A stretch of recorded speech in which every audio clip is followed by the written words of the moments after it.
Hey everyone, what is going on? What is going on? Welcome to That Man Show. My name is Curtis Brooks. I'm your host, executive coach, specializing in transformational leadership for men. Guys, we got a great show for you. But before we get started here, let me make sure I'm signed into LinkedIn properly. We're streaming to multiple platforms such as LinkedIn, which is ideally or typically our primary platform we're streaming to. We're also streaming to YouTube and Facebook. So if you are not able to connect with my YouTube account, or excuse me, my Facebook account, I should say, you can absolutely sign in for free, or at least check out YouTube. There I am on YouTube at Men's Life Coaching over on YouTube. So make sure you check me out there. Give me 1 second here. There's always some kind of preliminary steps to get done here before we get started here.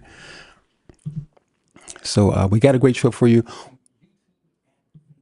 We're talking about how to create authentic relationships and influence others. Now, I got several messages in regards to people who are like, hey, this is going to be a great show. And I intend for it to be a great show. So, again, my name is Curtis Brooks. We got a wonderful show for you. We are talking about how to create authentic relationships and influence others. And first, I want to go over a couple of definitions. I want to share those with you because I think it's going to be important to get more some of that backstory, or at least kind of find out where I'm going with this here. And it'll be really quick here. So the first definition is, or at least word I should share with you, is going to be social construct. Okay, and some of you may know what a social construct is. Basically, an idea that's not necessarily true, but nevertheless, society has uh, built its understanding on this idea, whether it's true or not. This has been created for them to rest upon, so to speak. Again, in most cases, not true, but nevertheless, it really has shaped a lot of us. So here's the definition of the word social construct.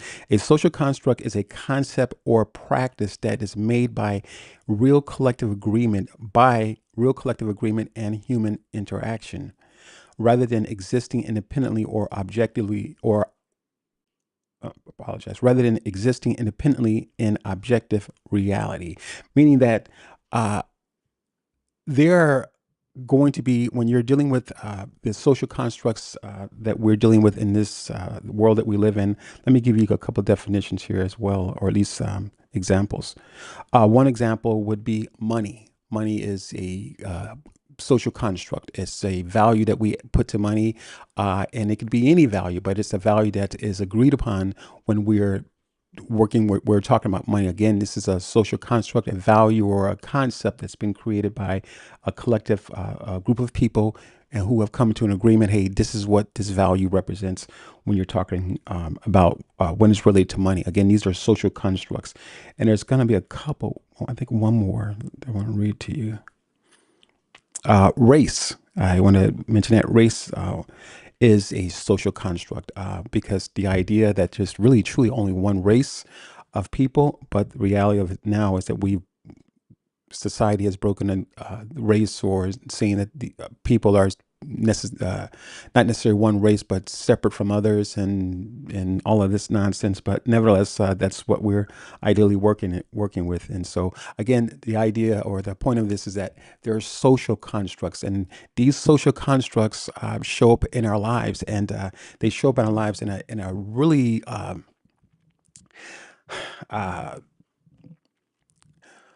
profound way, because I think in a lot of ways we have based our lives upon these social constructs that have been created. And I'll get more into that. But then the other definition is going to be the word authentic. Okay, so we're going to get into that as well. So uh, a lot of you, and myself included, we have our idea what these words mean, or we can give you a short, brief definition. But let's make sure that we're on the same page. So I want to read this definition to you. So the word authentic, and I came by this definition. There's several meanings of it, but or they got several definitions for the word authentic, but this one really kind of stood out. It said entitled to acceptance or belief because of agreement with known facts or experience, reliable, trustworthy. I thought that was pretty powerful. And another one says representing one's true nature or beliefs, true to oneself or true to or to the person identified authentic. So, with that being said, uh, I think words like being authentic and with a host of others, emotional intelligence, and things of those nature, those things, words are often overused. And I think a lot of times we hear those words being overused by the people who sometimes sometimes have an issue with it, or at least you'll have people for the purpose of marketing. They will come out with a view that is contrary to a known view, again, to kind of stir the waters up, so to speak.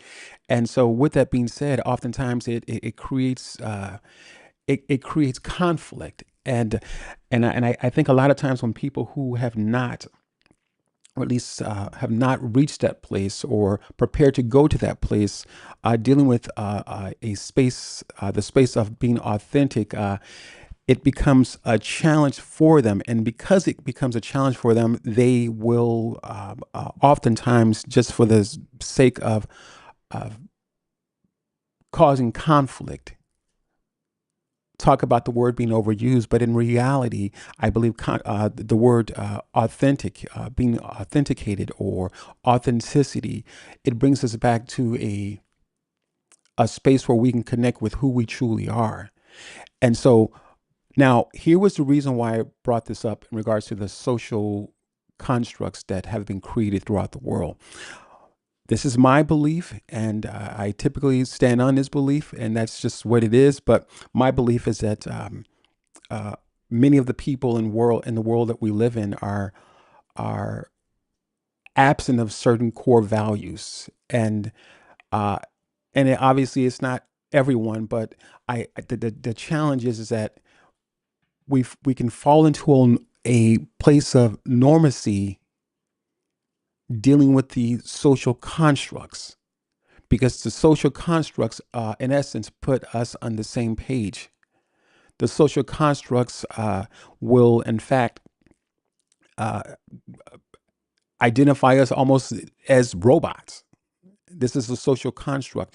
And the thing with the social constructs is that they change often.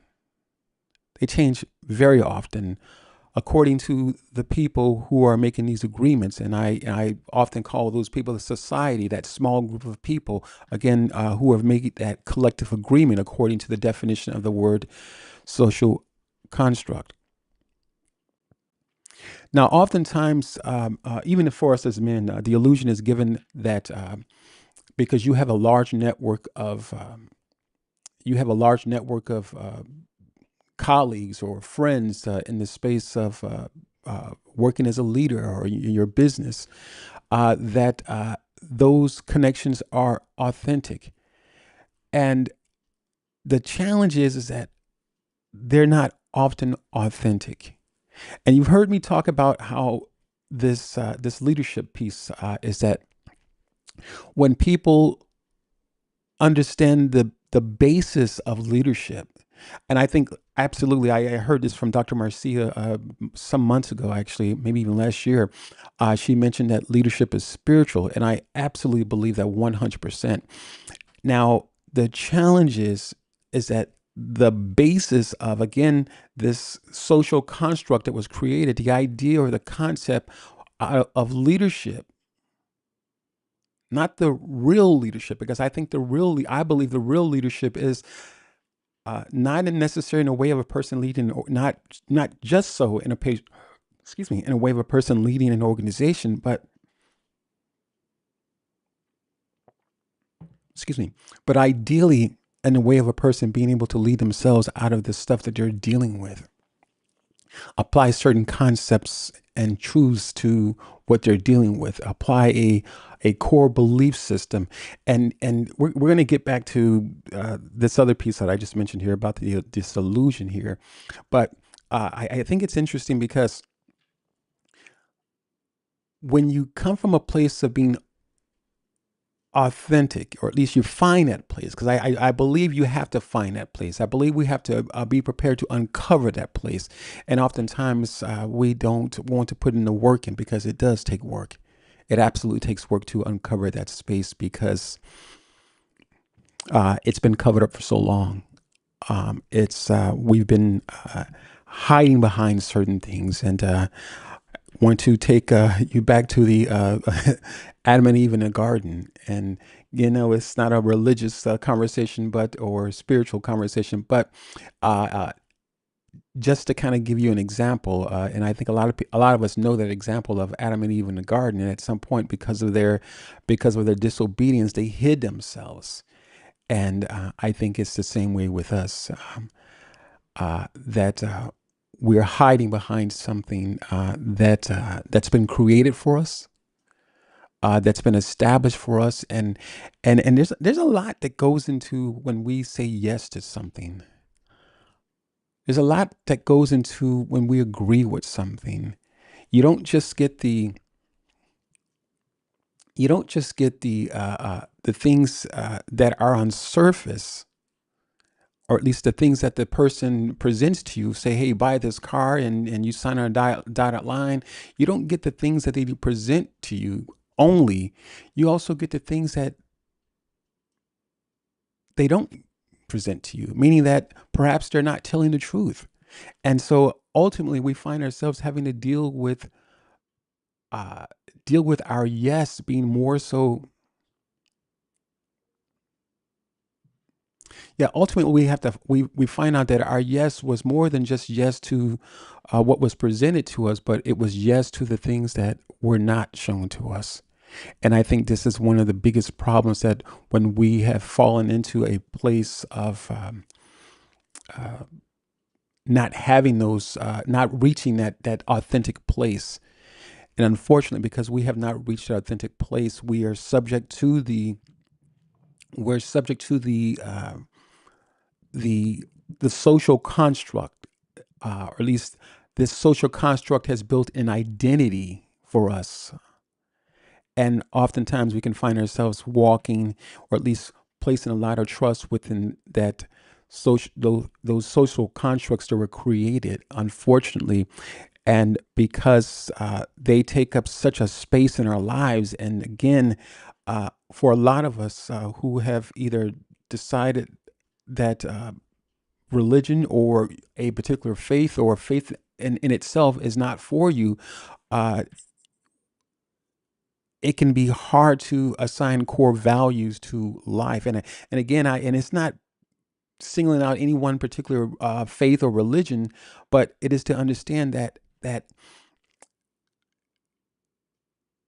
when we are working on ourselves, and or at least we come to an understanding that the life that we're living is void of something. There is a emptiness that we are now associated with this the space that we live in. And I think a lot of times this is what the social constructs have created for us. They have created the smoke and mirrors, so to speak.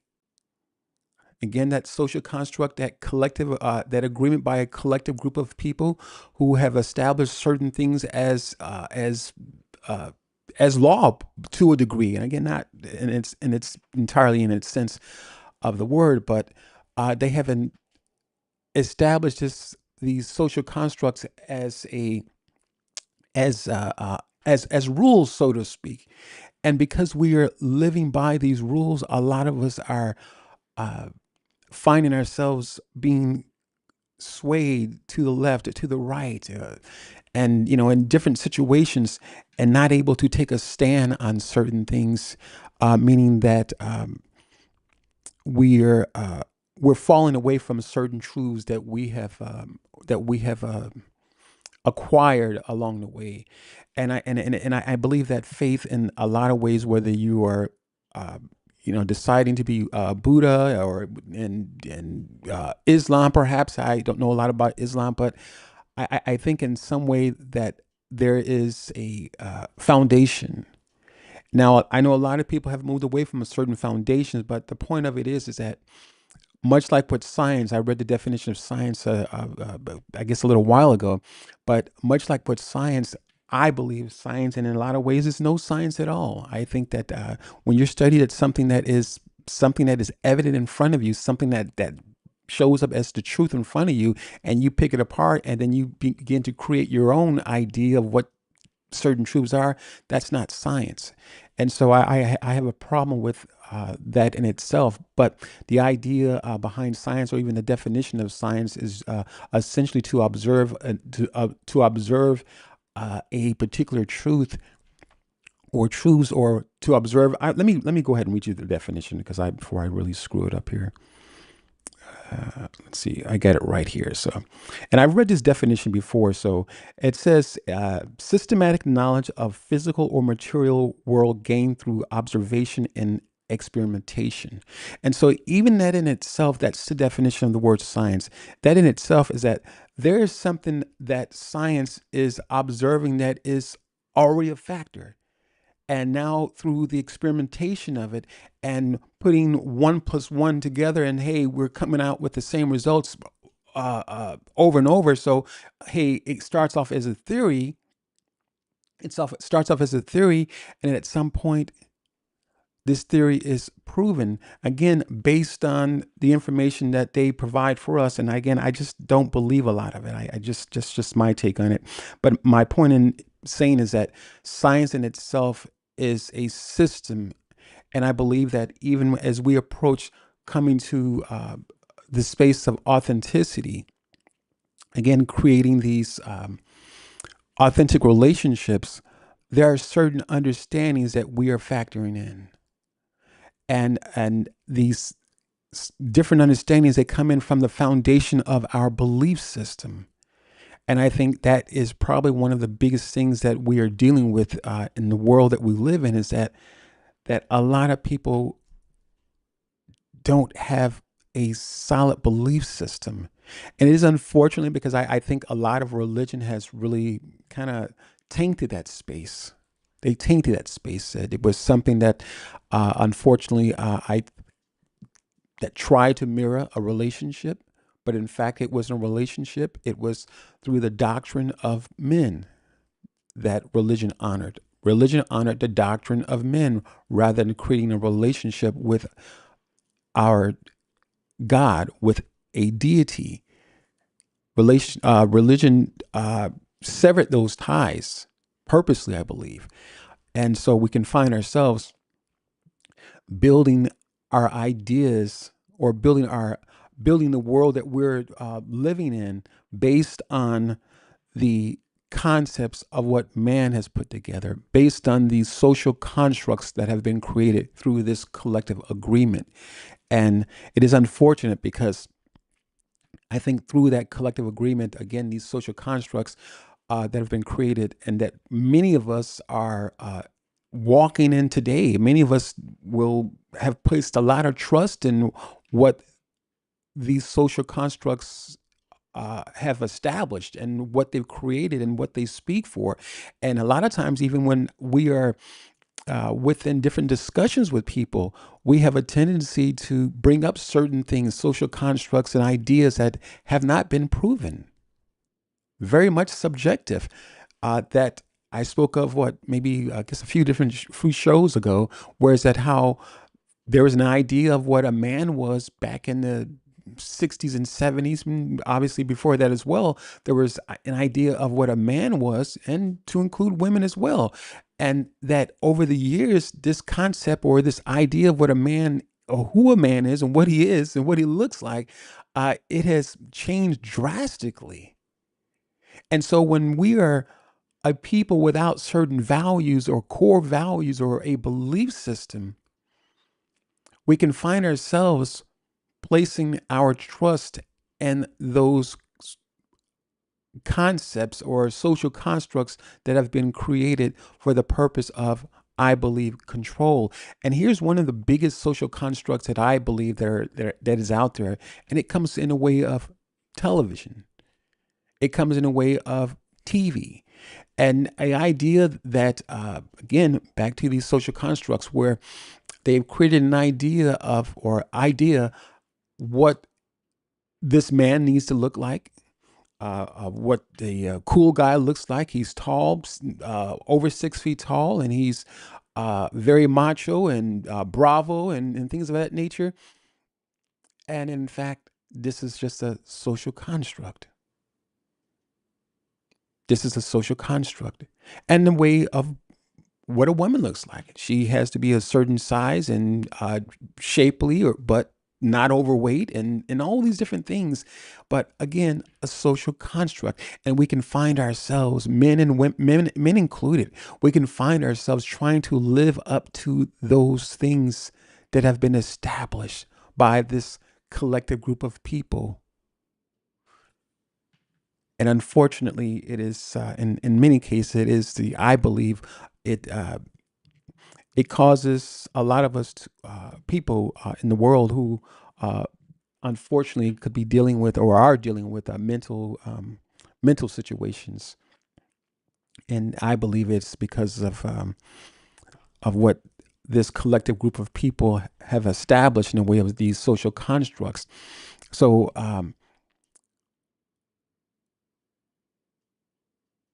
let's talk about the lone wolf myth. Now, the lone wolf myth, especially for men, and I want to deconstruct it as well because you know, we so much of what we are to come into, so much of what we're to be born into, that new space in our lives, that new level in our lives, that promotion. And when speak of promotion, it may not necessarily be promotion from a job, but your promotion in life, that opportunity, that promotion that says, "Hey, you're ready to go to the next level." And I absolutely believe that life is made up of levels. But in order to get to the next level, a lot of times, if not most of the time, we have to be prepared to deconstruct the myths. And one of the myths for men, at least, and obviously there are a lot of different myths out there, but unfortunately, because of these different myths, you can call them social constructs as well. But because of these different myths, they prevent us from seeing ourselves in the true, authentic fashion. And one of the myths, at least for men, is that we must be we must be stoic in our dealings with day to day affairs, be it personal or professional. We must be stoic and void of emotions, and we must show ourselves as someone who's put together and things of that nature. And just really, in most cases, it's really dehumanizing because as men, obviously, we've got emotions. We deal with emotions as well, but this is the lone wolf myth, kind of like that show years ago. If you've seen some of you are probably telling my age big time, but nevertheless, that's okay. You are familiar with the show The Lone Ranger. Years ago, there was a Lone Ranger, then there was Tonto, his sidekick, and things of that nature, and he operated alone, and his dealings and busting up the crime syndicates, if I could say that. But nevertheless, he worked alone. But in reality, I think a lot of us, men included, are dealing with that, trying to be the lone ranger, trying to be the lone wolf, and in our personal and professional affairs. And the reality of it is that this doesn't work because we wind up showing up as the construct of what this society has created. And I think this is how we oftentimes we know that we have not shown up as ourselves. I think this is a clear sign that helps us to show that we have not shown up for ourselves. Or in most cases, we don't know how to show up for ourselves. And unfortunately, because we don't know how to show up for ourselves, uh, it absolutely affects every relationship that we will deal with. It affects the relationships in our professional lives, personal lives, as we're dealing with our children, as we're dealing with our spouse. Because I guarantee you, in most cases, that's probably that stoic person, that person who was void of emotions, that in some cases, that may not have been the person that you presented to your spouse, or that's not the person that your children see. And in itself, it causes conflict. It absolutely causes conflict. And so that leads me back to our, or at least leads me to our next topic. That is the cost of inauthenticity. And I kind of touched bases on that just seconds ago in regards to that. There's a huge cost of not finding this space called authenticity or being authentic. And it's not just a a, a word that is for this season. It's not a word for the very moment right now. I think it's something that we need to try to strive for. Something that we need to uh, be prepared to recognize, because I think most of the world is dealing with the very question, who am I? And it's not necessarily, obviously, not going to be answered in this show, but nevertheless, it is for each of us to answer for us individually. But well before we can get to that question of who am I, oftentimes we're dealing with the social constructs, because what happens is that I believe what happens is that when we're not fitting into those social constructs or those ideas of what's being created, and for me, I believe one of the biggest social constructs that have been created is television. Not the television itself, but the shows, the ideas, the concepts, and things of that nature that we're now dealing with. Uh, Interesting enough, my 2-year-old daughter, she was. She mentioned that she was scared a few times here in maybe last week or so. And even well before I even heard her say that she was scared, I never heard her say that word. And there was no reason for her to be scared. But she was watching children's shows. They talked about Halloween and things of that nature. And we don't celebrate Halloween. My family does not celebrate Halloween, but nevertheless, this is what was on the show that she was watching, and I didn't know it was on the show. But again, unbeknownst to me, this is what was on the show, and I would find out later on. This is what was showing up on a lot of different shows. There was always something that was scaring the kids. Always someone who portrayed the criminal or the bad guy, and it would be then a time later that my daughter would say that she was scared. And the interesting thing about that is that she had never said that before.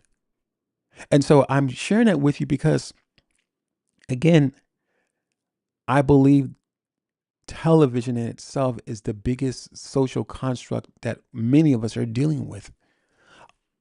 A lot of women have heard this talked about or through the television, cartoons that's this knight in shining armor. And believe it or not, there are women who, if not waiting for the knight in its literal sense, if not waiting for the knight in shining armor, they're waiting for that concept or that idea of that man who is perfectly put together, perfectly balanced. And yet we know through reality that no one is perfect.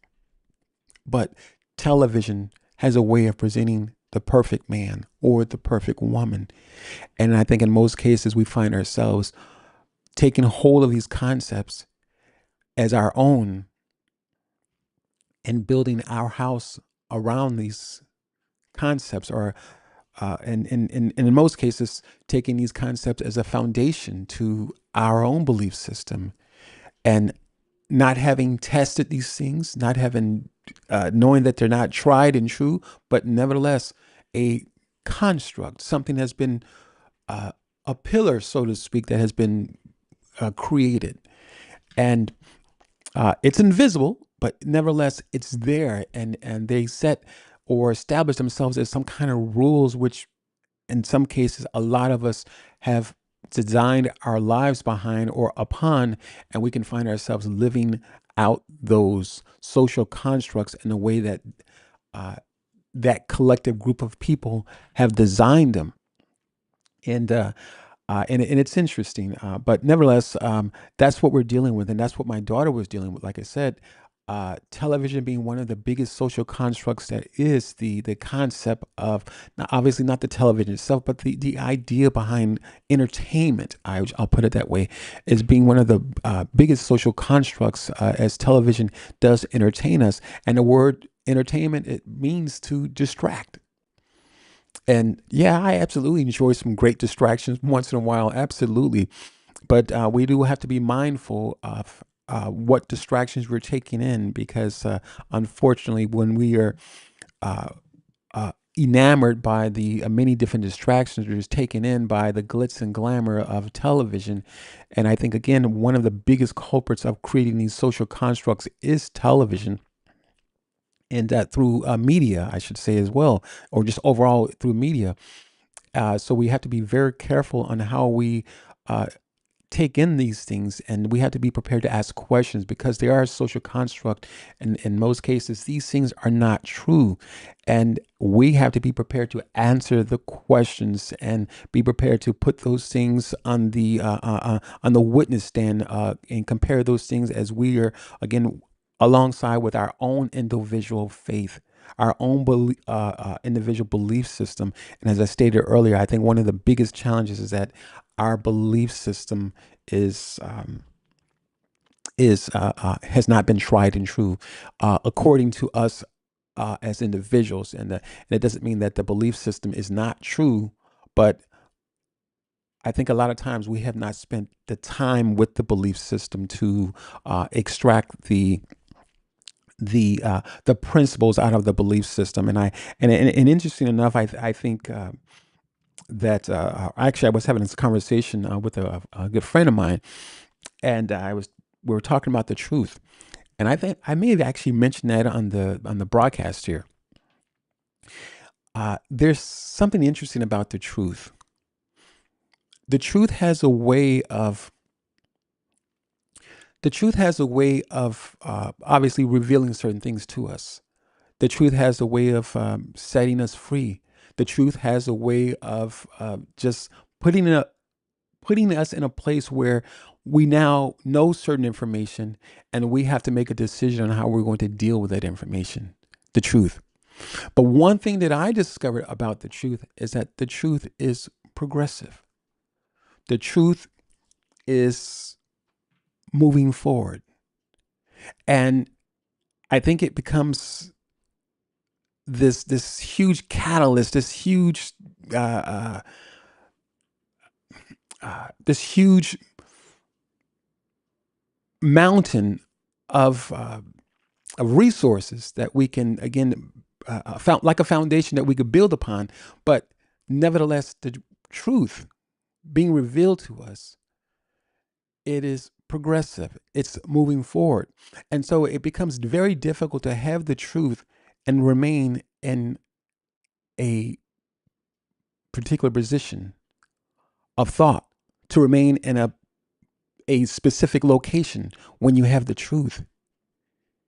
And one of the other things I believe is that oftentimes with the truth, we are not, with the information that's out here, we're not asking the right questions. And because we're not asking the right questions, it becomes very difficult to, because we're not asking the right questions, it becomes very difficult to get to the truth. It becomes very difficult to recognize the truth. There's a scripture in the Bible that says, "Seek and you shall find, and knock and the door shall be open." And I believe that is related to the truth. I think you have to be searching for something. You have to be prepared to say, hey, I'm not okay with where I'm at, whether it be financially or in the space of creating authentic relationships. We have to be prepared to say, I'm not okay with where I'm at. There's something that this does not feel right. There's something that's making me uncomfortable. Now, these are questions that we have to be prepared to ask ourselves, because if we're not, we can find ourselves just going along to get along. even in the way of relationships, as we are entering relationships with people or entering relationships with new employers and things of that nature. We can find ourselves going along to get along. And obviously, there are going to be deeper questions, but I believe the biggest question first starts with admitting that I'm uncomfortable or that you are uncomfortable in your current situation. We're still talking about how to create authentic relationships and influence others. And I think, as I mentioned moments ago, that first question or that first line of self awareness starts with us recognizing that we are uncomfortable. We're uncomfortable in our current situation. And again, it could be a lot of different things. And in regards to either your financial situation, it could be just not having the right relationship or wanting the right relationship, or just dealing with the things that we may be dealing with on a personal level. I'm not comfortable with those things first. I think that's the first statement we need to recognize, again, in this line of being self aware. And when we can recognize that we're not comfortable, we can be prepared to search for why we're not comfortable. We're still talking about how to create authentic relationships and influence others. And after you search for why you're not comfortable, you're inevitably going to have questions that are going to pop up. But I believe what we must make sure that we are reframing from is to blame others. But understand that as we are doing this fact finding in regards to peeling back the layers, that asking and seeking and finding and searching and things of that nature, as we're doing these different things, all kinds of emotions are going to come up. And we have to be prepared to deal with those emotions. We have to be prepared to set aside the ideas that we may have had for our current position. And I'm absolutely have been in that space many times, and and sometimes it's hard not it's hard to get out of that space, because we, as people, we have goals, we have ideas and things that we want to accomplish. But in order to get to the crux of why we're not accomplishing that thing, we have to be prepared to put that thing on the altar, so to speak, and ask those tough questions. Again, starting one with the first line of self awareness: why am I uncomfortable? Okay. Two, we have to be prepared to recognize that there are going to be a line of questions that are going to come up. Because if you're recognizing that you're uncomfortable, first and foremost, rest assured there are going to be questions that they're going to be just possibly flooding your mind. So the next question is, why am I uncomfortable? I'm recognizing that I'm uncomfortable, and it's just making me anxious. It's made me uh, uh, just overly stimulated in some instances. It's causing me to be easily annoyed because I'm uncomfortable. And I think that is one of the biggest things that many of us are dealing with in this world, is that we're uncomfortable being uncomfortable. And we don't know exactly what has made us uncomfortable. But again, the first line of self awareness is recognizing that you're uncomfortable. Secondly, is being prepared to recognize that you got questions and ask those questions. And when you ask the questions, now you recognize you're uncomfortable. Now the questions are going to come in, and perhaps the questions may come in like a flood of questions. Because no sooner than we start searching and looking for answers, we have to be prepared for the feelings that show up as well. Because overall, ultimately, it's, in many of our different experiences, it's the feelings that we are trying to avoid. It's the feelings that we are trying to shut out. Perhaps even for the reason why many people have dealt with substance abuse, be it alcohol, drugs, or some kind of other challenges. emotional challenges that they may be dealing with, because we're trying to do away with the feelings. We don't want to subscribe to the feeling. Now, the experience has happened, but in most cases, excuse me, in most cases, we find ourselves trying to dismantle the feelings that come with it.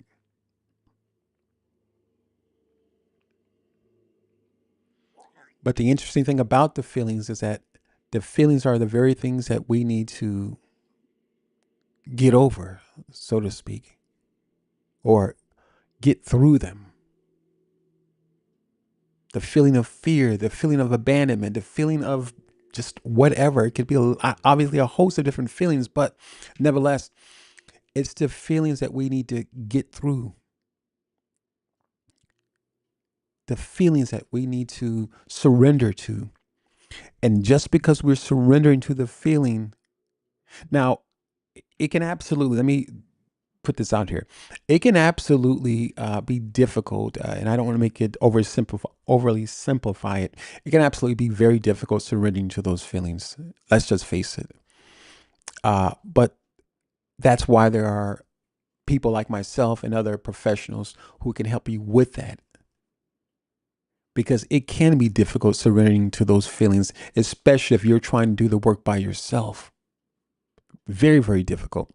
But nevertheless, you have dealt with the first line of self awareness, and that is recognizing that you are uncomfortable.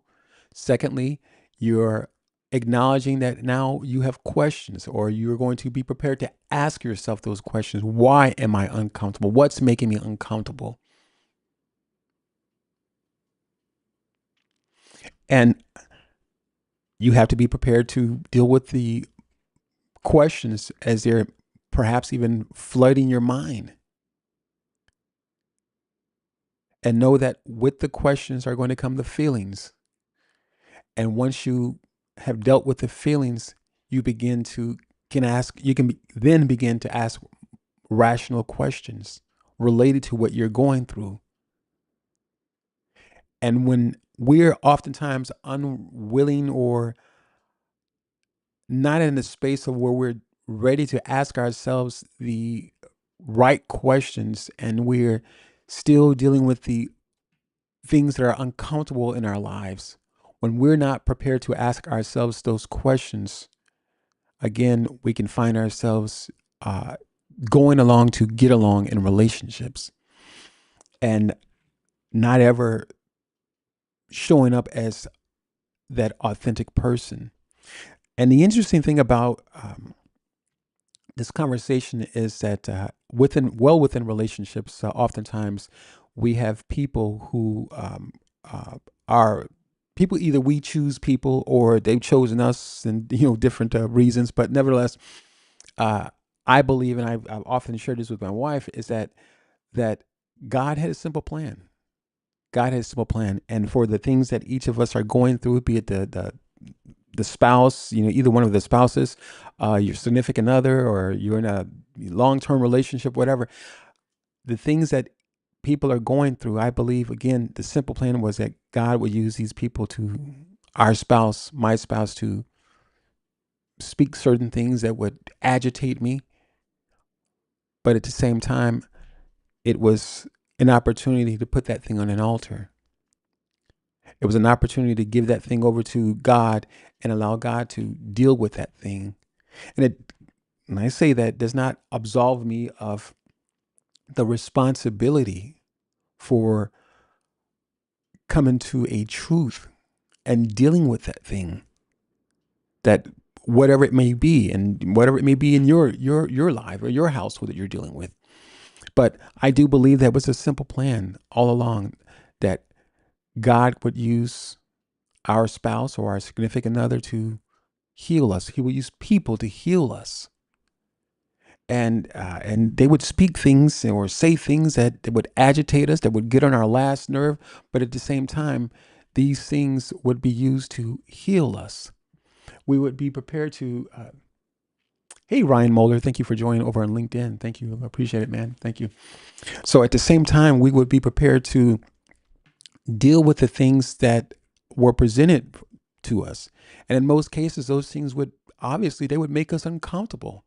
But the closer that we get to our spouses, especially as we're seeking out certain truths, as we are seeking out certain understandings or trying to make sense of our lives, our backgrounds, our past, good, bad, or indifferent, as we're drawing closer to as we're drawing closer to this truth, we also have to deal with, like I said earlier, the car salesman. He is selling us a car, and what we've agreed upon is obviously the things that are seen, but we're also agreed upon the things that are not seen. And whether he has committed to lie to us, to tell us a half truth about certain things, that's neither here or there.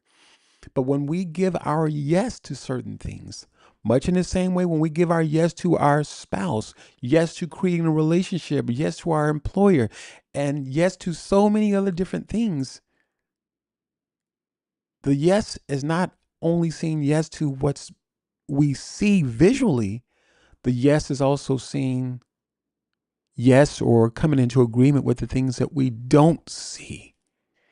And oftentimes, because we don't see those things, we are dismayed in relationships, be it professionally or professionally or personally. We can be dismayed with relationships because we didn't expect that other piece, or we can feel like we've been lied to. But in fact, well, the fact is that we could have been lied to, but the reality of it is that when you've given your yes, we have come into agreement with that decision. And to come into the agreement with that decision, obviously, it's not just a visual thing, but you're coming in agreement with the things that you don't see as well. And a lot of times we don't see these things that show up in people, be it personally or professionally. A lot of times we don't see these different things as they show up till months later, years later, maybe sometimes weeks later. But nevertheless, we've given our yes to certain things. And because we've given our yes, we have also come in agreement with the things that are visible, obviously, but we're also coming to agreement with the things that are invisible, or the things that would show up at a later time and throughout the course of that relationship. So we have to be mindful of that. Our yes is more than just a yes to the things that are visible, but it also is a yes to the things that are invisible. And so, with that being said,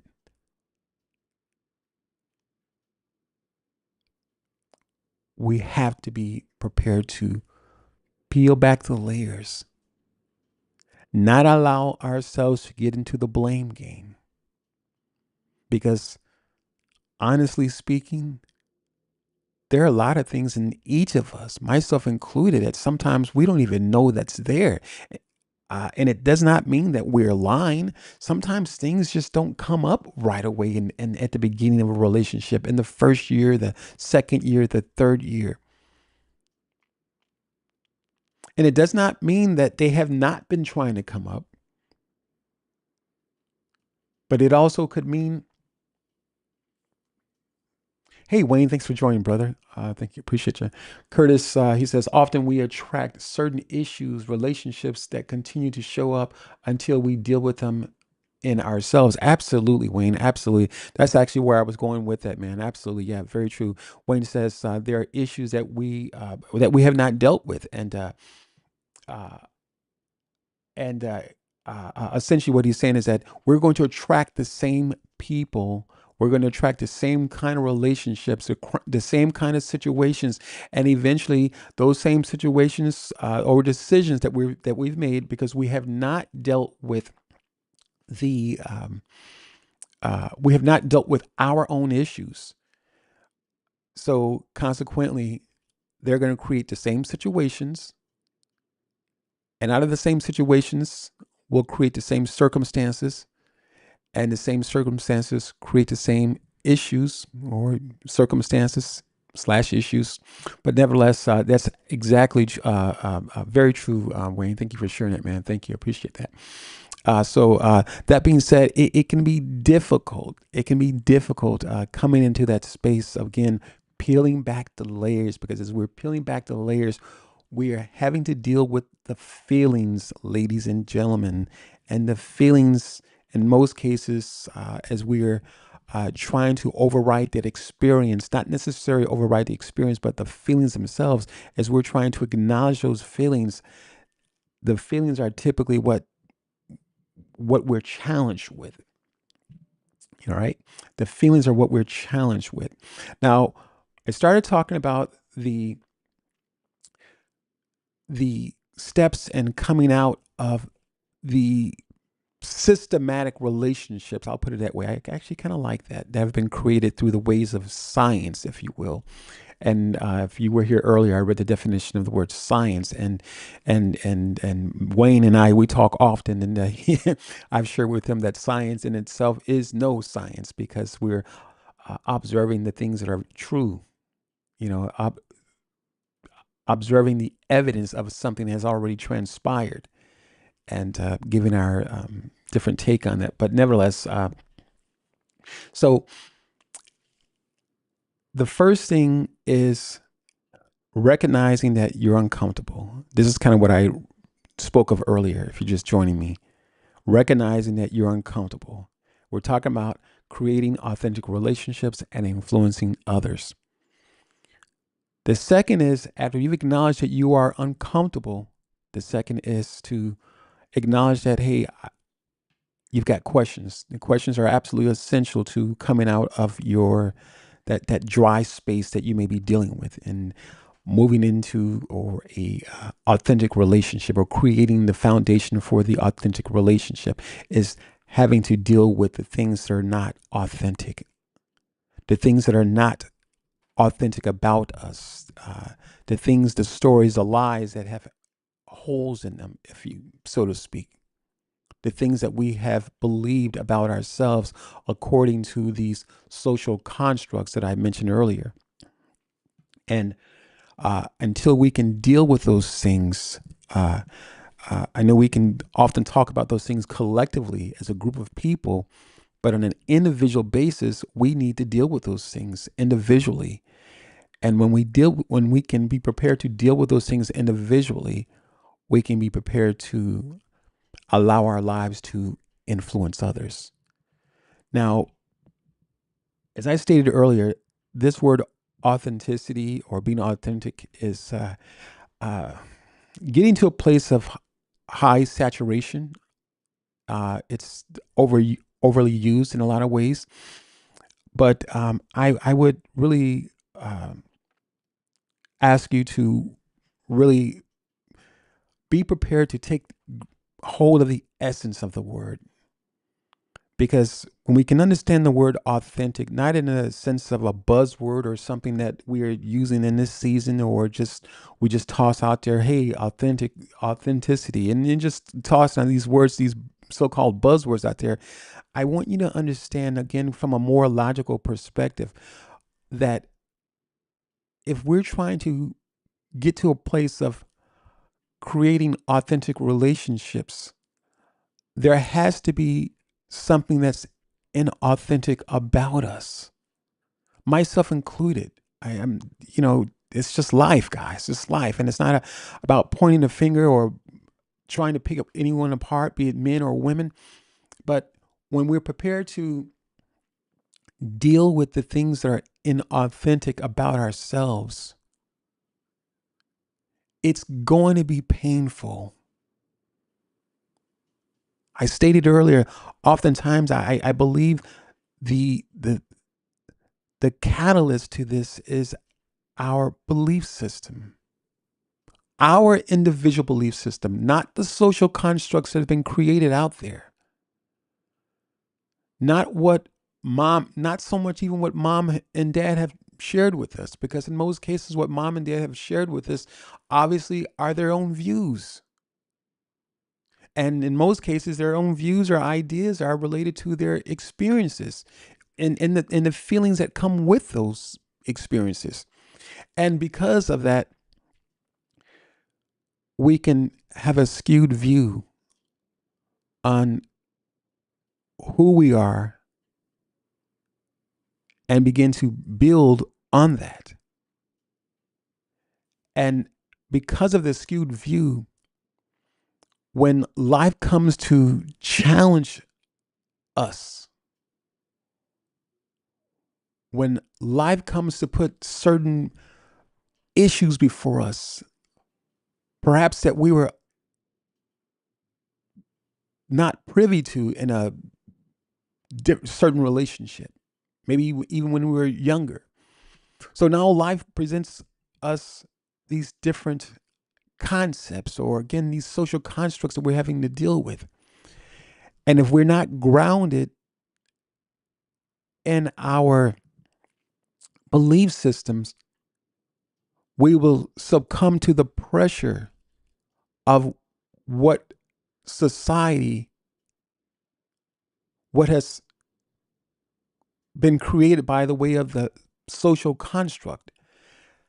And that unfortunately, that those social constructs unfortunately take place of our relationships. They become our new belief system, unfortunately. And because they become our new belief systems, it can be very difficult to get back to the process of healing. It can be very difficult to understand, again, what we've said yes to. Now, I explained that pretty thoroughly, I thought, but nevertheless, saying yes to a concept or an idea or coming in agreement with something, though we may accept the things that are visible for that thing or situations that may be presented to us, we're also saying yes to the things that are invisible, the things that have not showed up yet. So we have to be mindful of that. Okay? We have to be mindful of that. Authenticity is your superpower. Authenticity is your superpower. Oftentimes we relate to authenticity being vulnerable. And in a lot of ways it is. But I think that you have to pick your right audience. And obviously being vulnerable and the wrong situation can come off the wrong way.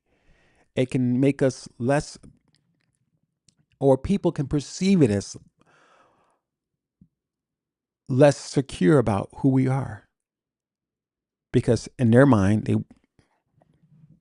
they wouldn't have shared that. They wouldn't have said that.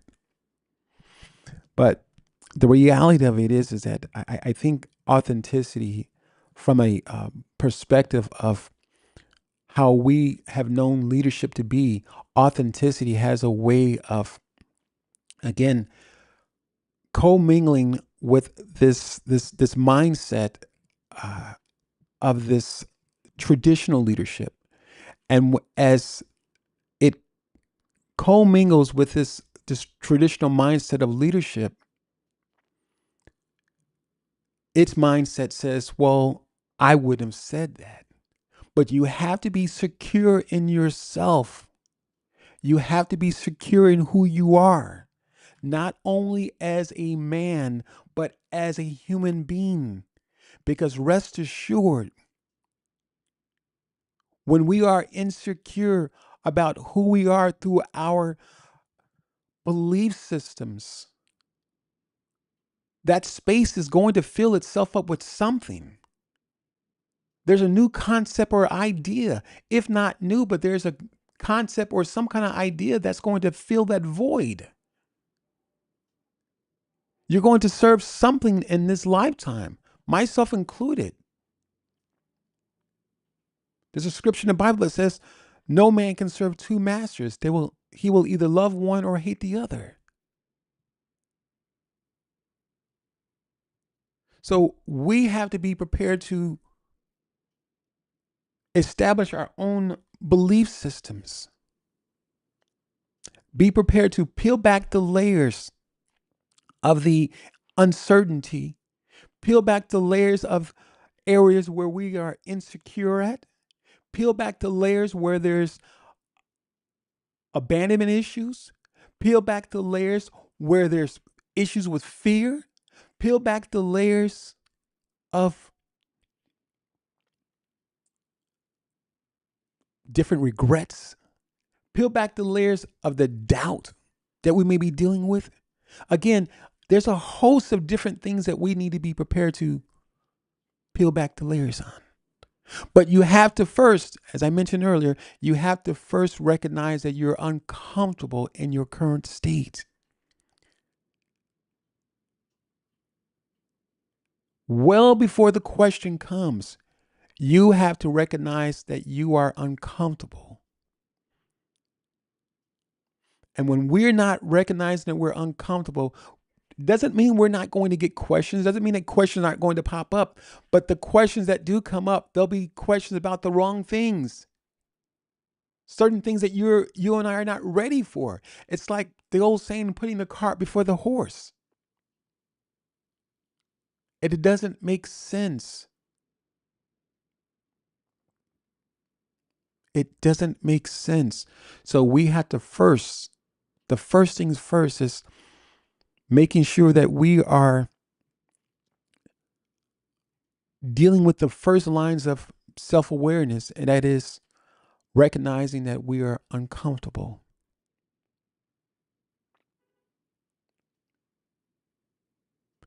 And in most cases, being uncomfortable is not about so much about what the other person is doing. In either direction, it's not about what they're doing, but in our own mind, as we look through the horizon of different ventures, failed ventures of our life, things that we've started and didn't finish, at some point, it has to be us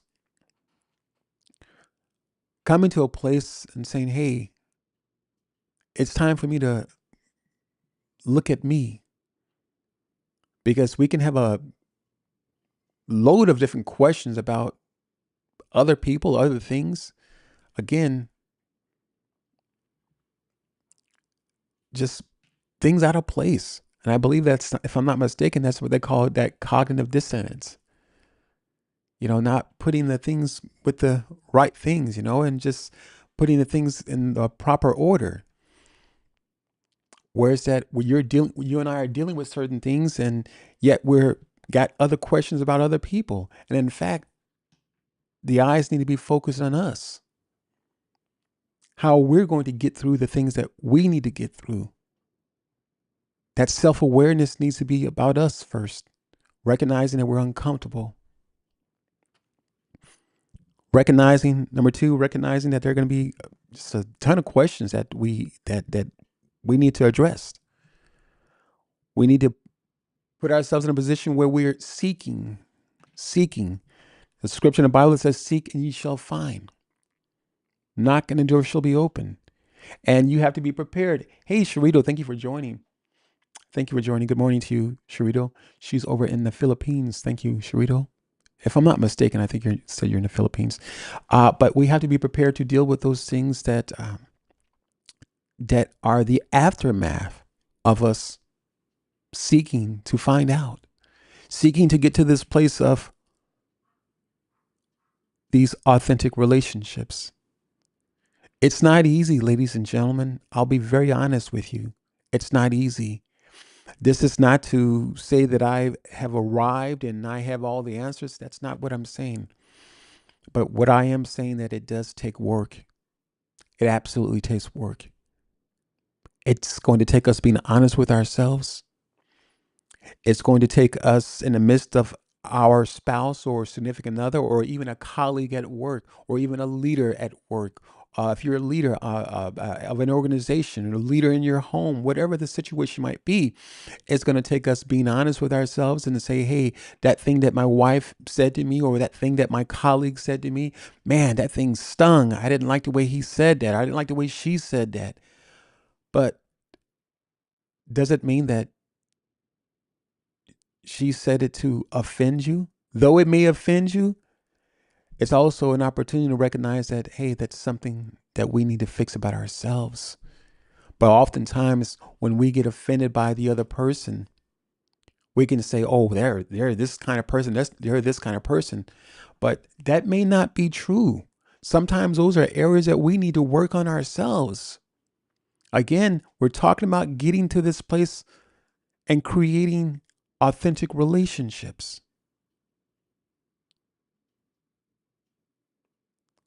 And I didn't do this before I started this conversation, but I wanted to look up the purification of gold, and I didn't do that. I had intended to, but what I do know of it that gold has to go through a purification process, and I don't know that process, but I just from doing some reading in it some years ago, but it has to go through a purification process, and that purification process is adding heat to it, and I don't know how hot the heat needs to be or the what the temperature of the heat, but it does need to be purified. And as the gold is purified, the sediments of the gold that were in the gold, as it's becoming pure gold, becoming authentic, so to speak. And as the sediments of the gold are coming up to the top, again, this is a purification process. And I'm sharing this with you because this is also the purification process with us. It was also the purification process with myself as well. And oftentimes we don't we can't stand the heat.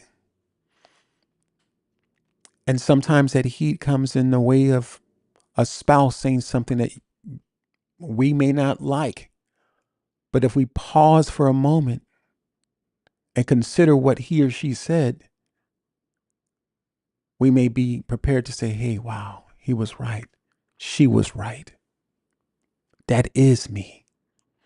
Like I said earlier, I truly believe that all along God had a simple plan.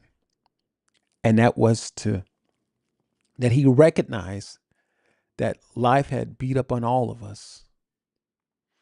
And that in the midst of beating up on all of life, this life of ours in our respective lives, different things that we've gone through, in respect to this life beating up on all of us, God recognized that when the two become one, especially in the way of marriage, when the two become one, he uses the husband to purify the man. He uses the wife to purify the man and the husband to purify his wife. And I believe this in all my heart. It's the same concept and a way of how this gold is being purified. That when we get those questions in life through the course of relationships, through the course, if you are a leader, leading an organization, a leader in your home, husband or wife,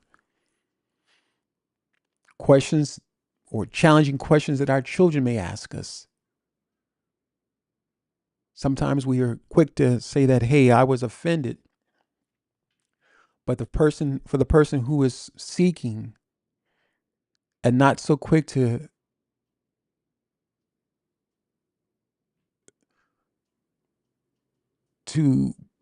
draw up arguments because they feel uncomfortable, we have to be prepared to accept that. A while ago, I did a video on a dealing with my baby girl, and I shared this, I think, with Wayne earlier in our conversation. But I did a video on how I was dealing with my daughter. My daughter would cry and cry and cry, and just what girls do, I guess, maybe boys too. But nevertheless, she was crying, and typically for me, I would just get upset, and because I couldn't figure it out why she was crying, and though she could talk, uh, she was limited on vocabulary at 2 years old. Still, obviously limited on vocabulary, but there are things that she could say. But again, I could not figure out why she was crying. And so for me, the my natural response was to get angry at the things that I could not control. And uh, now in this moving forward, and that was some time ago now, but moving forward, I found myself having to pause. And in this particular situation, here she was crying, and I paused for a moment. I was just like at a loss, but at the same time, I was talking to myself. I was just like, man, that's like, just frustrated. But in the pausing, I discovered there was an answer, because the pause wasn't just a pause because I didn't want to do anything. The pause was a pause for the sake of, how do I figure this thing out? And what came to me was to grab one of her dolls.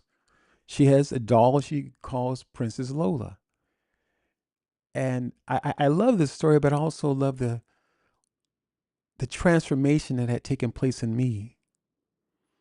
Because previously, weeks before, even months before, I hadn't thought of that. I had not thought of that. That had not come to my mind. So, in each time my daughter would wake up crying, I would deal with it in the same, previously now, I would deal with it in the same way that I had been dealing with it, getting angry about it, getting frustrated. And she was not responding to my frustration, but just getting more frustrated because I was frustrated. So at this particular time, I found myself just pausing because I was seeking for an answer. In that pause, it came to me to grab her doll, Princess Lola. So I began to hold Lola near my daughter and talk in a Princess Lola voice.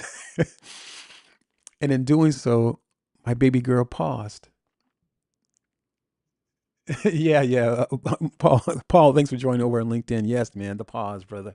The pause, brother. Absolutely. The pause will give us answers, man. But sometimes we don't like the pause, man, because we're just, we're not there quite yet. But yeah, so in this situation, I paused, man, and came up with the idea of giving my baby girl this Princess Lola, or placing Princess Lola right near her. And as I was talking in the voice of Princess Lola, uh, she responded differently. She wasn't crying as loud, but she began this little whimpering now, and it just, for me, the light came on, because I had to choose to pause first. Then I had to choose to wait for the answer. I have to be uncomfortable for a moment. As all this noise was being made on the other side of the pause, here I was in my own head, pausing, having to wait for the answer in the midst of all that other noise. And so after the pause, again, that's when I presented Princess Lola to my daughter. And there she was, alive and well now, not crying at some point. And I was a happy camper. And from that time, so much has changed, man. We're still talking about how to create the authentic relationships and influence others. Because just as Paul says here over on LinkedIn, the pause, Pause, the pause is a space where we are not backing off from the situation, but what do I do next? And there I was, or there the answer was, I should say, in the pause. We're going to be wrapping it up here in a bit here. I've been on for a little bit. So if you're just joining me, thank you for joining me. Absolutely appreciate you guys. So we've got Paul over here on LinkedIn. We've got Sharito, great, always supporting Sharito. Thank you. And my brother Wayne. And again, thank you, Paul, for your response. It says, "Oh man, the pause, preach, man." Thank you, brother, and thank you, Ryan, and yeah, thank you for the guys for chiming in. And we've got some. Let's see, we've got some hearts over on Facebook as well. So Facebook or YouTube, not sure where they're coming from, but nevertheless, guys, I hope this conversation has made a lot of sense to you. I hope that you have garnered some principles in this conversation that you can apply to your lives as well. Because ultimately, I think that in the midst of in the midst of life turning up the heat, we will forsaken our principles. Unfortunately, as life turns up the heat, and when we forsaken our principles, as I said earlier, life has a way. Thank you, Sharito. Sharito says your daughter is very pretty. Thank you, Sharita. I appreciate that. Paul over here on LinkedIn says, "Bless, bless you, and thank you for this. Thank you, Paul, man. I appreciate it. Thank you." So as we are wrapping it up, as I started to say, life has a way of turning up the heat, and when it turns up the heat, there are core principles that we have to uh, be already grounded in. Because if you're not already grounded in those core principles, and interesting enough, and just really quick here, interesting enough, our core principles or core values, I should say, they come from the authentic relationships. And so that's why it comes in not necessarily just from the authentic relationships, but it comes from finding that authenticity within our own selves. It comes from being okay in our nakedness. Because the cover up, essentially, even in the garden, was that in itself a cover up. They were obviously not naked anymore, but I want to encourage you to be prepared to be okay with being naked in your truth, in a space of authenticity. Because when we are, we allow people to come out and be who they've chosen to be. But the challenge is because of the many social constructs that we're dealing with. And again, for many of us not standing our ground when the heat is turned up, we often will succumb to the pressure, such as the Bible speaks of the story of Daniel in the lion's den, or the Hebrew boys in the fiery furnace. Whether you believe that story or not, that's not the point. The point of it is that there are core principles that when the heat is turned up in life, when we're faced with certain situations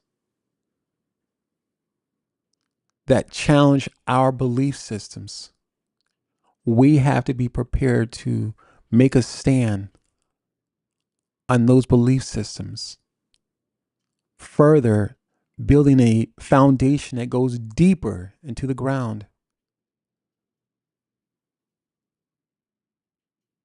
further building authentic relationships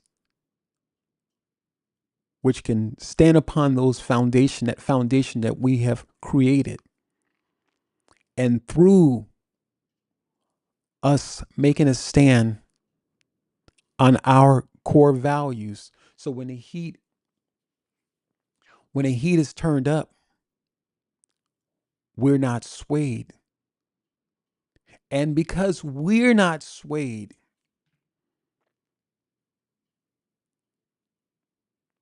we're absolutely in a place. of influencing others. That is essentially, not essentially, but in essence, many of the stories that had taken place even in the Bible, because of one man's stand, even with David, one man's stand on what he believed in, a belief system, core values. So then when the heat was turned up, he was not swayed. He took a stand on what he believed on. And so that's what I'm encouraging you. Even if you don't have a belief system, find one, create one. It's not too late. But if you don't have one, rest assured you're a target. And it doesn't mean that the people who have a belief system and who are solid in their belief system doesn't mean that they're not targets, because all of us are going to be tested. Life is full of tests on some level. But for the man or the woman who is prepared to stay grounded on what they believe, they're further building a foundation of authentic relationships. Because first and foremost, the authenticity, it has to come from us. We're the builders of the authentic relationships, especially as leaders. We are the builders of authentic relationships. But again, that space and that place of being authentic at first has to come from us. And when it's not coming from us, we have to be prepared to recognize what has taken place, what has now in place of that authenticity that is not coming from me. What have I placed it with? Replaced it with, I should say. So that being said, guys, hope that you have enjoyed this conversation. Really quick here, Sharito says over on LinkedIn, she says, authentic relationships come from a blessed relationship with God. Absolutely. I absolutely agree with that, Sharito. She says, offer to him and he will make it blissfully. Absolutely. Absolutely. Vulnerability is humanity. It sure is, Brother Wayne. Wayne says over here on LinkedIn, vulnerability is humanity. And when we're not able to be vulnerable, and again, let me clarify this as well. Vulnerability has its place. Absolutely. Vulnerability has its place. Being authentic has its place as well. I think that I want to take that back if I could, but nevertheless, I think there's always a time and place to be authentic. I really do. I think we have to pick and choose our conversations and how we're sharing those conversations. And authenticity does lead to, I believe, being vulnerable on some level. But again, we have to be cognizant on what we are deciding to share and making sure that we've got the right audience for that share, whatever it may be, but that share is in line with a story, a relatable story that people can relate to, and so we're not just kind of spewing out different things in the way of just being vulnerable. But as Wayne said, vulnerability is absolutely humanity, and unfortunately, we have gotten away from humanity, and I think this is all part of the cover up, because as long as we are standing still on another man's foundation, and not knowing what we've said yes to, um, obviously, again, we've said yes to the visible things, but we're also saying yes to the invisible things. So that being said, guys, I want to say thank you again for a great broadcast. Wow, time goes by so fast. But anyway, thank you, my brother, good brother Wayne over on LinkedIn. Thank you, Sharita, for joining. Your great comments. Thank you, Paul Newell, for joining. Thank you. What's we got? Who else we got over here? And Ryan Moeller. Thank you, Ryan, for joining as well. So if you have not been a part of this conversation, share it out with others. It may be beneficial and helpful to others.